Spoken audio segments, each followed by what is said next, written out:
बर्फीले पहाड़ों के नीचे धुंध में लिपटा हुआ एक नया सा रियासत वाला कस्बा था। उसके ठीक पास एक छोटा लेकिन बहुत सुंदर महल स्थित था। महल की बालकनियों से हर सुबह ऐसी खुशबू फैलती थी जो ताज़ी गेहूं की रोटियों, मुलायम बनों और शहद से बने छोटे छोटे केकों की महक से भरी होती थी। यह सब भोजन राजकुमारी आयरा अपने हाथों से बनाती थी। राजकुमारी आयरा स्वभाव से बहुत कोमल और दयालु थी। उसके सिर पर सुनहरा मुकुट अवश्य था, लेकिन उसके हाथों में लगा आटा और उंगलियों पर जमी हल्की सफेदी उसे एक साधारण लड़की जैसा बना देती थी। वह राजकुमारी होते हुए भी बहुत सादा जीवन जीती थी और सभी के दिलों के बहुत करीब थी। आयरा के पिता बादशाह शहरयार और माता मलिका महाराजा एक दूरदराज यात्रा पर निकलकर कभी लौटकर नहीं आए थे। अब महल की खामोशी केवल आयरा के तनूर की चटकती आग और परिंदों की चहचहाहट से ही टूटती थी। आयरा हर सुबह सूरज निकलने से पहले उठ जाती।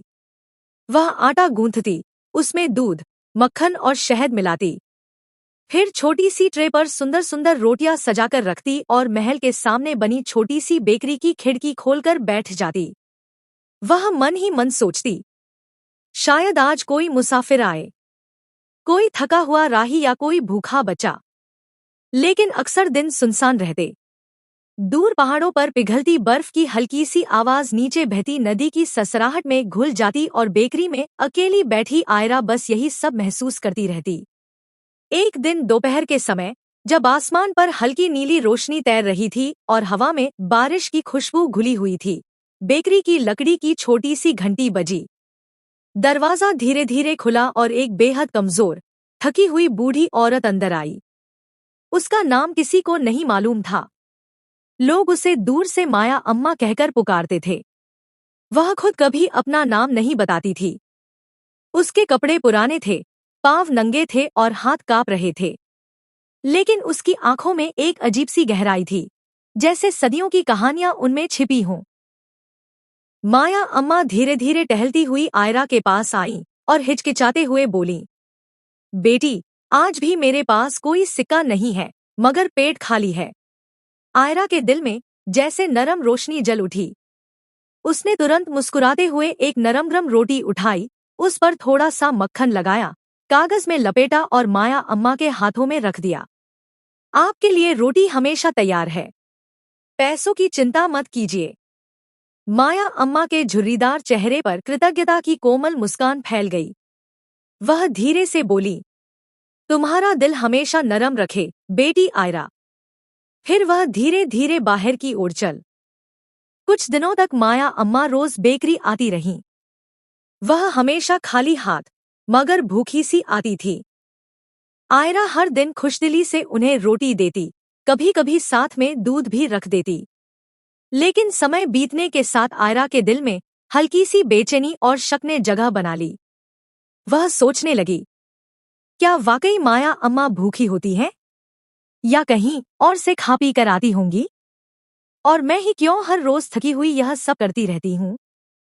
ये ख्याल आयरा के मन में ऐसे घूमने लगे जैसे छिपे हुए सांप रेंग रहे हों। वह चाहकर भी पहले जैसी खुशी महसूस नहीं कर पाती थी। अब जब माया अम्मा बेकरी आती तो आयरा कम मुस्कुराती, कम आंखों में आंखें डालकर बात करती।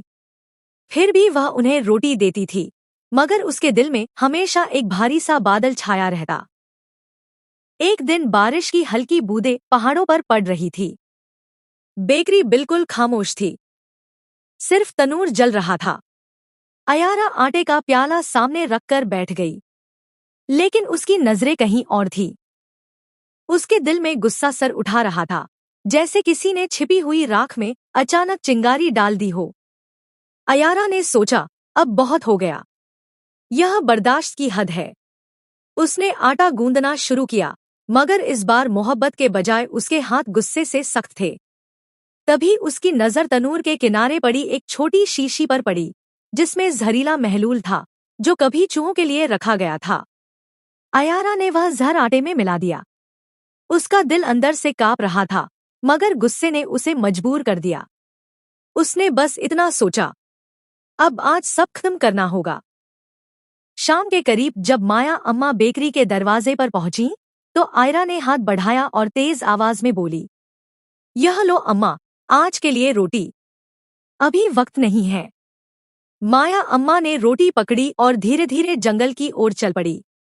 बारिश की बूंदें अब भी गिर रही थी और रास्ते की मिट्टी गीली व फिसलन भरी हो चुकी थी। जंगल के भीतर एक नई लड़की लियाना पहली बार अकेले रास्ता पार कर रही थी। वह अपने कंधे पर लकड़ियों का भारी गट्ठर उठाए हुए थी और उसके मन में हल्की सी घबराहट थी। लेकिन उसी जंगल में एक खतरनाक जंगली जानवर ब्रक छिपा हुआ था। उसकी भूरी आंखों में भूख और क्रोध साफ झलक रहा था। अचानक वह लियाना की ओर झपट पड़ा। लियाना डर से कांप उठी। उसके हाथ से लकड़ियां नीचे गिर गईं और वह पीछे हटे हुए एक पेड़ के पास जा लगी। उसका चेहरा भय से पीला पड़ गया। तभी वहां से गुजर रही माया ने यह दृश्य देख लिया। यद्यपि वह स्वयं कमजोर और थकी हुई थी, फिर भी उसके भीतर साहस और शक्ति भरी हुई थी। उसने तुरंत इधर-उधर देखा, एक बड़ा पत्थर उठाया और पूरी ताकत से ब्रक की ओर फेंक दिया। पत्थर ब्रक के सिर पर लगा, में भाग गया। लियाना की जान बच चुकी थी और माया की बहादुरी जंगल की खामोशी में गूंज उठी। लियाना जमीन पर बैठ गई। उसकी सांसें तेज चल रही थी, आंखों में डर के आंसू थे और दिल जोर जोर से धड़क रहा था। तभी माया अम्मा उसके पास आईं। उन्होंने प्यार से उसका सिर सहलाया, पीठ पर हल्का सा थपथपाया और नरमी से बोली, बेटी, तुम बहुत डर गई हो, लेकिन अब सब ठीक है। फिर माया अम्मा ने अपना छोटा सा बैग खोला और वही रोटी निकाली जो आयरा ने दी थी। बेटी, तुम घबरा गई हो, यह लो, खा लो, जान में जान आ जाएगी। लियाना ने आंसू भरी आंखों से शुक्रिया कहते हुए रोटी पकड़ ली। अभी उसने एक कौर तोड़ा ही था कि उसे अपनी माँ की आवाज सुनाई दी। वह खुशी और सुकून से दौड़ती हुई अपनी माँ के पास पहुँच गई। माया अम्मा दूर तक उसे जाते हुए देखती रहीं। फिर उन्होंने आहिस्ता से आसमान की ओर देखा, जैसे किसी से खामोशी में बात कर रही हूँ, और उसके बाद एक दूसरी राह पर चल दी।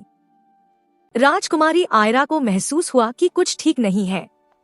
उसकी छोटी बहन लियाना महल में कहीं दिखाई नहीं दे रही थी। आयरा ने महल के नौकरों से पूछा, लेकिन किसी ने कोई जवाब नहीं दिया।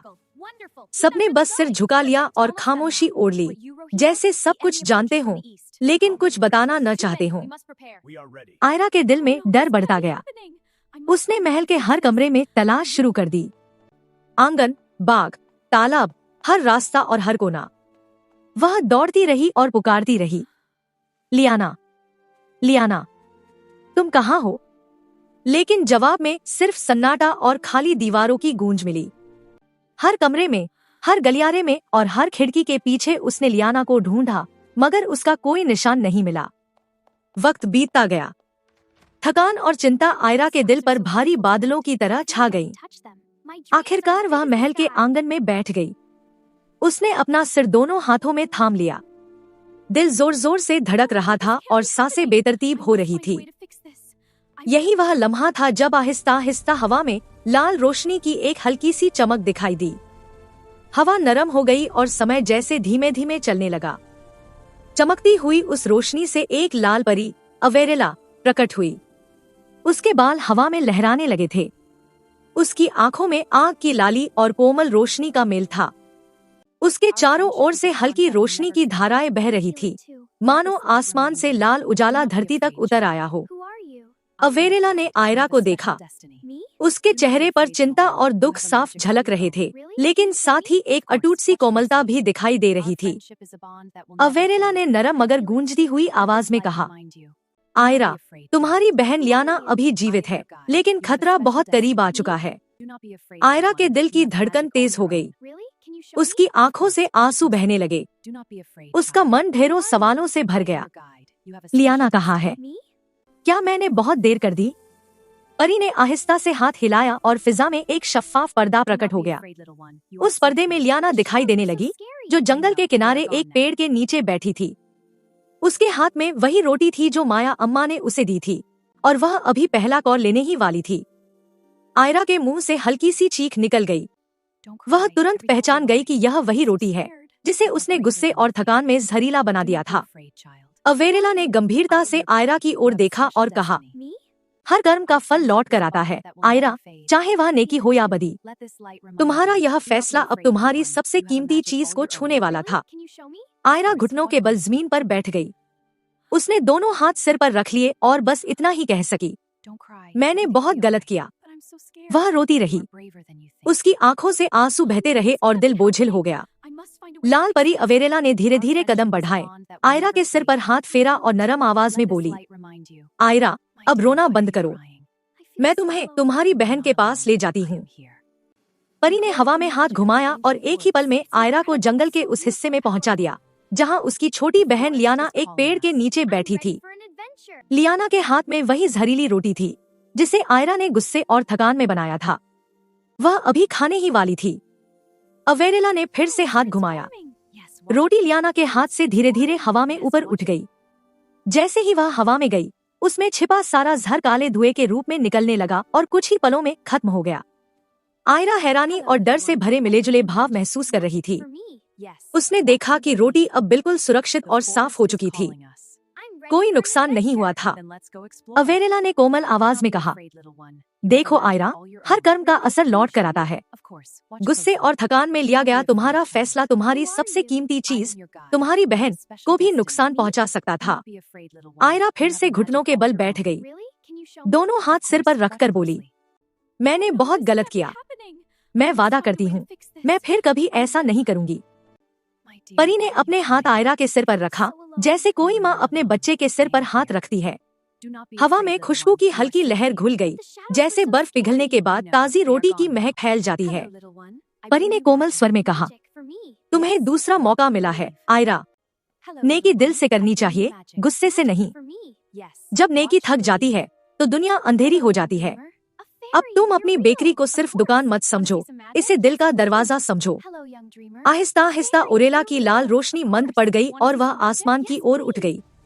इसके बाद आयरा ने अपनी बेकरी को पहले से भी ज्यादा मोहब्बत से सजाया। उसने नए तंदूर बनवाए, आटे का सही हिसाब रखना सीख लिया। कुछ रोटियां बेचने के लिए रखती और कुछ गरीबों के लिए अलग टोकरी में रख देती। बेकरी के अंदर उसने एक छोटी सी तख्ती भी टांग दी जिस पर लिखा था, यहाँ नेकी बांटी जाती है, हिसाब सिर्फ जरूरत और मोहब्बत का है। आयरा अब भी माया अम्मा का इंतजार करती रहती थी और कभी कभी रात को महल की बालकनी में खड़े होकर तारों को देखती और महसूस करती कि किसी की हल्की सी मुस्कान और नरमी अब भी बेकरी के आसपास मौजूद है। और यूं आयरा की बेकरी सिर्फ रोटियों की जगह नहीं रही।